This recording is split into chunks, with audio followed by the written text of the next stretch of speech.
Right now, on To The Point, developing news. A Delta plane flipping after landing in Toronto. What we're learning about those hurt. Plus, the 2026 race for California governor, the latest person to add their name to the list. What I'm most interested in saying is how large this field will get. With no clear frontrunner, what could happen next? Thousands gather at the state capitol and across the nation in protest of the Trump administration and DOJ's actions.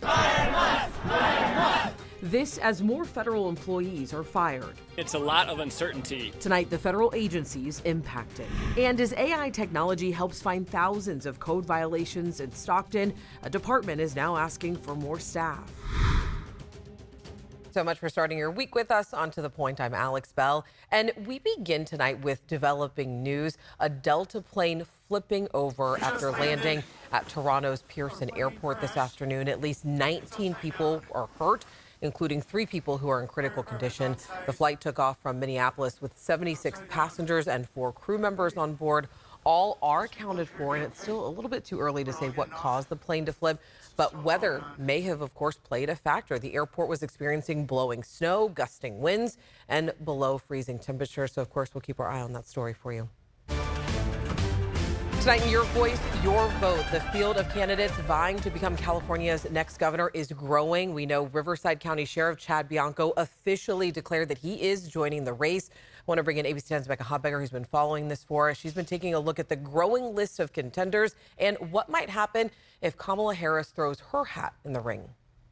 Thank you all very much for being here today. On Monday, Riverside County Sheriff Chad Bianco officially announced his bid for California governor. I am running for governor of our beautiful state, which I absolutely love, because our head is heading down the wrong track, and it has been for years. Bianco is the highest profile Republican to join the race so far. High profile Democrats include Lieutenant Governor Eleni Kounalakis, State Superintendent of Public Instruction Tony Thurmond, former Senate Pro Tem and Speaker of the Assembly Tony Atkins, former State Controller and current California Democratic Party Vice Chair Betty Yee, and former LA Mayor and Speaker of the Assembly Antonio Villaraigosa. There's speculation former Vice President Kamala Harris and former U.S. Representative Katie Porter might enter the race. What I'm most interested in saying is how large this field will get and whether Kamala Harris will get in, because polls indicate, and not just one, but a couple polls indicate that she would be in a very strong position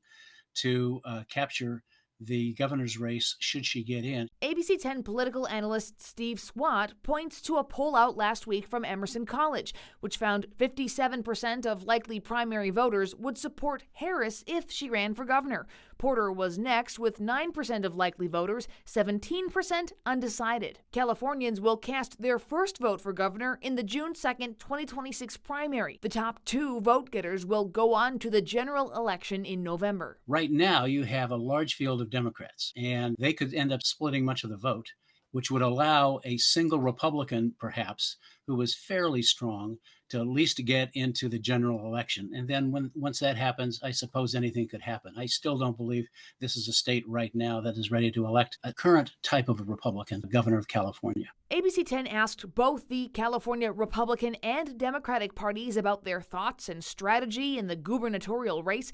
California GOP chairwoman Jessica Milan Patterson told us in a statement in part, Gavin Newsom and California Democrats' disastrous one-party rule has driven our state to the top of all the wrong lists.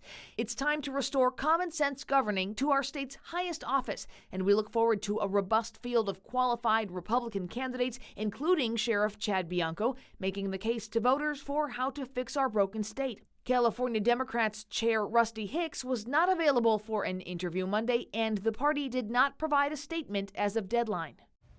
All right, I want to go ahead and bring in Becca now because she's been following this for us. And we know the field of candidates for lieutenant governor could also be a long one as well, right? Yeah, that's right, Alex. You know, on the California Secretary of State's website is a list of people who have filed what's called a statement of intention to run for a specific office. It's not an official declaration, but it does give a peek into who's eyeing a run. And a candidate can file for multiple races. And now those who have filed for lieutenant governor include current state treasurer Fiona Ma, current California Insurance Commissioner Ricardo Lara, several former state senators who just termed out, including Stephen Bradford, Brian Daly, Bill Dodd, and Steve Glazer, former Stockton Mayor Michael Tubbs and Alex, more than a dozen others, including former and even current lawmakers. So needless to say, it will be an exciting political season leading up to that June 2026 primary. And needless to say, we'll be following this really closely. If you have questions, you can always reach out to us.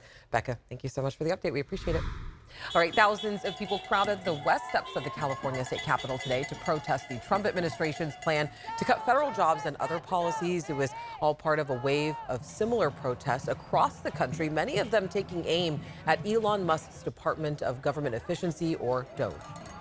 Everything that DOGE is doing, it doesn't seem like it's legal. We didn't vote for Elon Musk to be in government. The latest figures from the Congressional Research Service shows California had over 147,000 federal employees as of March of last year. And it comes as thousands of government workers have been fired across various departments as the Department of Government Efficiency works to slash spending. Christian Cordero has the latest details from Washington tonight. Elon Musk's Department of Government Efficiency is sweeping through the federal workforce, armed with what they say is a mandate from American voters. We want to downsize government, but make it better.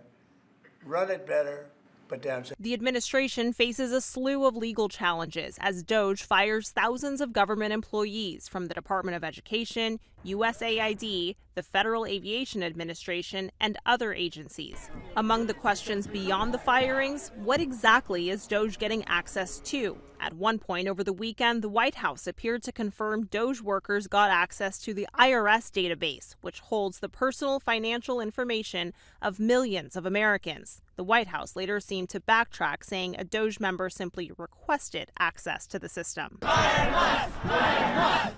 Hundreds protesting DOGE's actions outside of federal buildings, from Washington, D.C. to Las Vegas, where some of the more than 1,000 people working with the Department of Veterans Affairs were dismissed. Hey, I'm on board with efficiency, saving money, but I don't think it should be on the backs of our federal employees. Peter Ketchum-Caldwell worked for the Consumer Financial Protection Bureau until DOGE shut it down last week.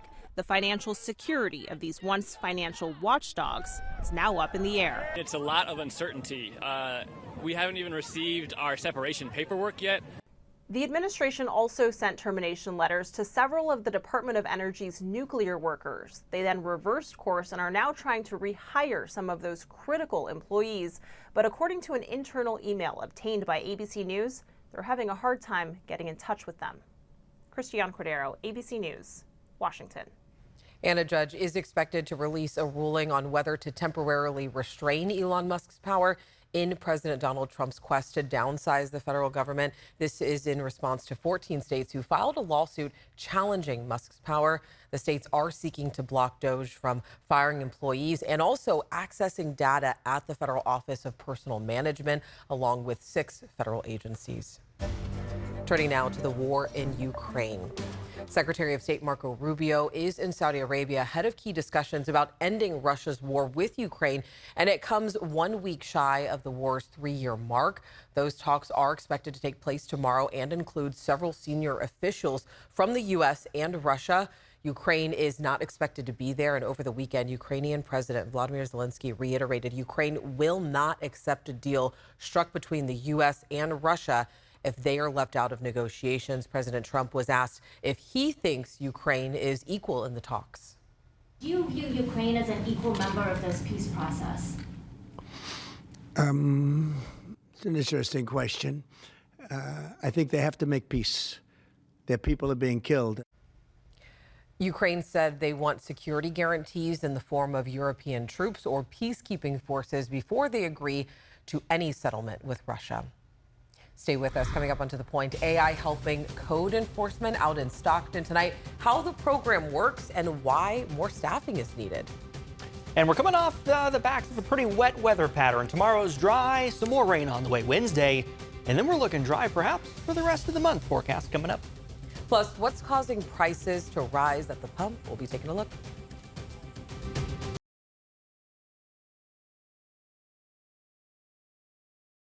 All right, let's check in on your weather with meteorologist Brendan Minchev joining us tonight.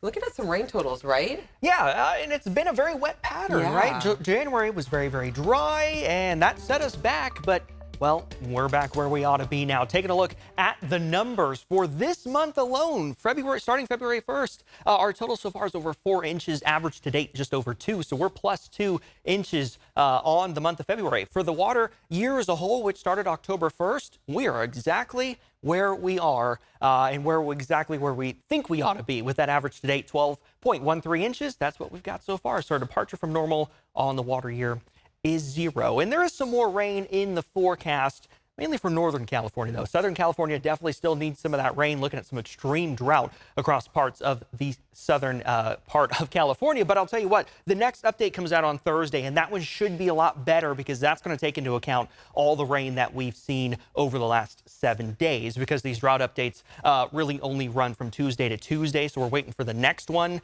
and that comes out on Thursday. So again, that'll take into account a lot of the rain that we've seen over the last few days. It was 61 today in Sacramento, 62 Stockton, 61 in Modesto. That's pretty much average for the time of year. -1 for that departure from normal. But again, a very seasonal day across much of Northern California. It's 55 right now in Sacramento, 55 Stockton, 55 in Modesto. Through the next few hours, temperatures coming down. We'll be in the 40s by 9 o'clock tonight. Clouds sticking around, though. We could have some patchy fog tomorrow morning as well, especially on the 99 corridor. So keep that in mind for your Tuesday morning commute. Low is going to be in those upper 30s and low 40s. Again, patchy fog possible tomorrow morning. A mix of sun and clouds through the daytime Tuesday, but we stay dry tomorrow. Our next rain chance actually comes in on Wednesday, but this is not going to be a big rainmaker. Again, mix of sun and clouds through Tuesday, more clouds overnight Tuesday into Wednesday morning. And then by the time we get to about 9 o'clock or so, we'll see some showers pushing across the valley by 11 a.m. coming up on lunchtime on Wednesday. Some light showers in the Sacramento metro, and that's going to be about it. Rain totals, maybe a few hundredths of an inch, maybe a few inches of snow up in the high country. It's not a real impactful system, but it's just enough to put the rain icon there for Wednesday. High temperatures over the next 3 days going to be in the low to mid 60s. As we head into the weekend, though, we could see some 70s potentially by the time we get to Sunday and into the start of next week. This is certainly quite a bit above average for the time of year, Alex.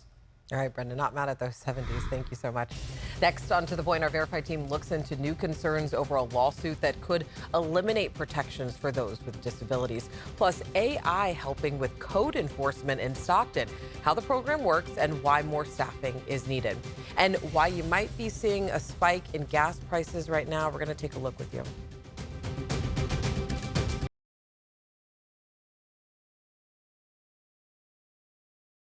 Welcome back. A program meant to crack down on code violations using AI-powered cameras in Stockton could be getting stricter. Tomorrow night, City Council members will hear a presentation on how the program is going and a proposal to end the education period and then start opening cases early. ABC 10's Gabriel Porras has the story tonight.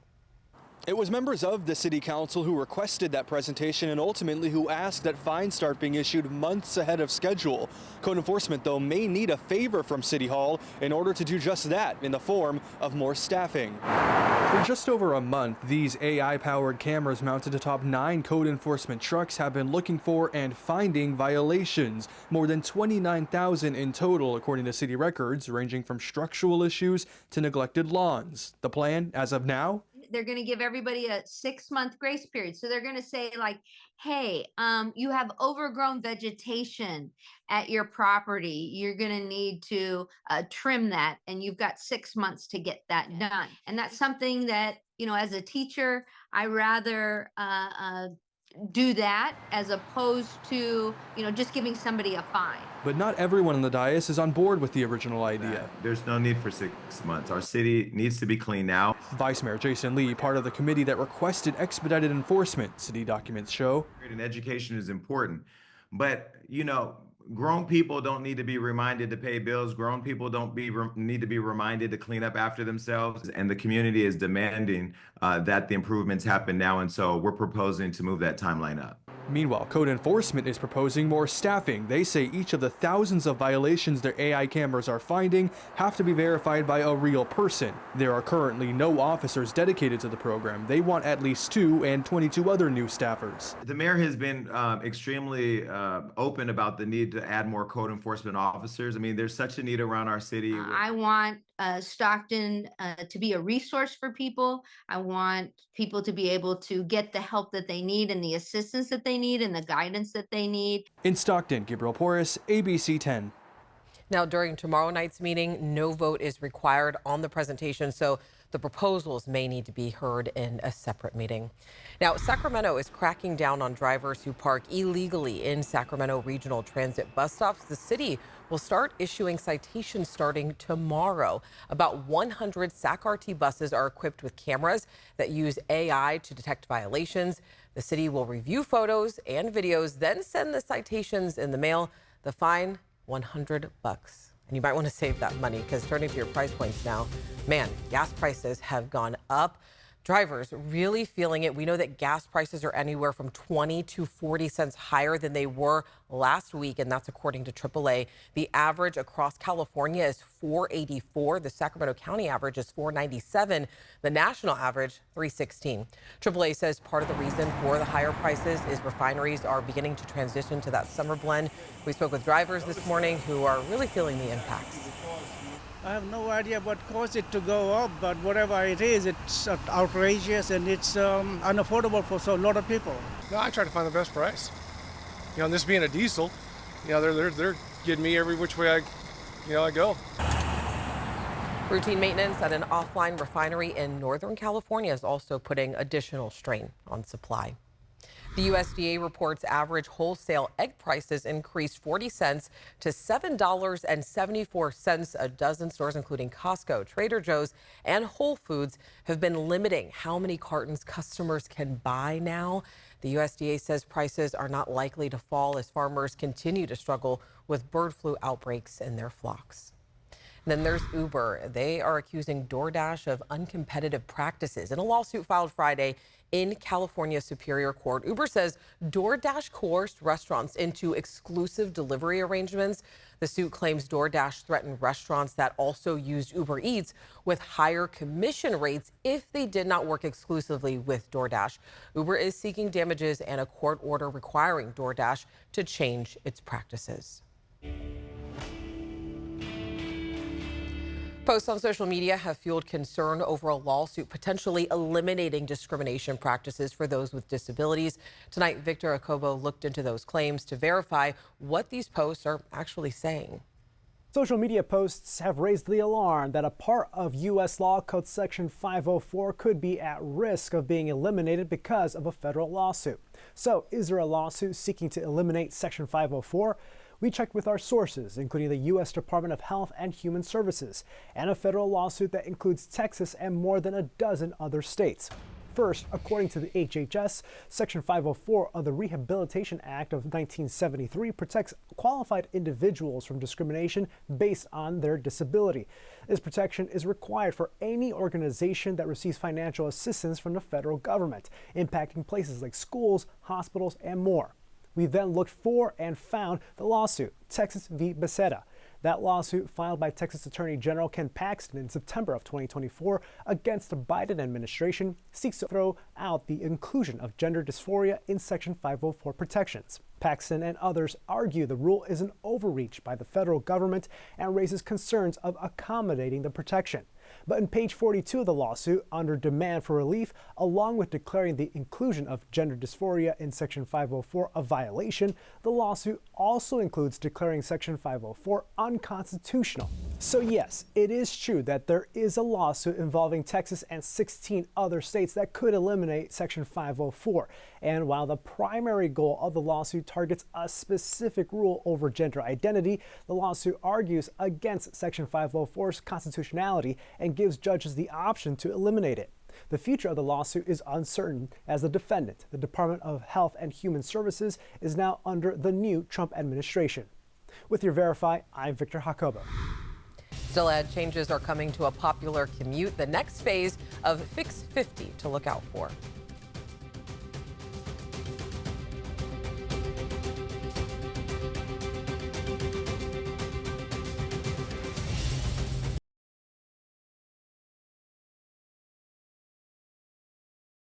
Some changes are coming to your commute along Highway 50 in Sacramento. Lanes will be changing as part of the multi-million-dollar Fix 50 project. So traffic in the westbound lanes from Stockton Boulevard to 26th Street are being redirected to 3 center lanes. The work zone speed limit has been reduced to 55 miles an hour. This is video showing what to expect on the route. They're fixing pavement and installing some new drainage on lanes 3 and 4. They're also adding HOV lanes, and this is all part of the project that is expected to end sometime in July of this year, so we'll be keeping our eye on it. As always, thank you so much for watching and starting your week with us. If you have something that you think we should be looking into, you already know, reach out to me and the team. You can always email us at tothepoint@abc10.com. And don't forget, strangers are just people we haven't gotten the chance to meet yet, so take the time to get to know someone today. And To The Point does not end here. You can always watch our stories and our full show on our free ABC 10 Plus app. It is free to download wherever you stream. Have a great night, and we'll see you right back here tomorrow.